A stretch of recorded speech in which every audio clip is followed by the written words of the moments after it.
ሩትዬ ውጭ ሀገር መሄዱን ትቻለሁ። ከባሌ ጋር ተታርቄያለሁ። ከዚህ በኋላ የምን ማልቀስ ነው? ባሌንማ ለማንም ትቼ ከዚህ ሀገር አልወጣም። የልጄን አባት ትቼው አልሄድም፣ ተስፋ አልቆርጥም በማለት ተመልሳለች ማለት ነው።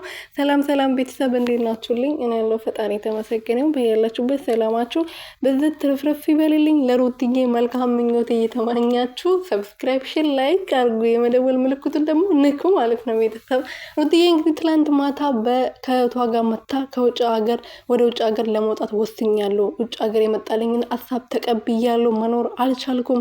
እዚህ እነ አቤል እነ ሁሉም ጓደኞቹ ከሱም ጨምሮ እያስቸገሩኝ ይገኛሉ በማለት አልቅሳ መታ ነበር። እና ለምንድን ነው የምትሸሸው? ለምንድን ነው ከሀገርስ የምትወጣው? ማን ፈርታ ማለት ነው? ማንም ፈርታ ነው የምትወጣው እንዴ?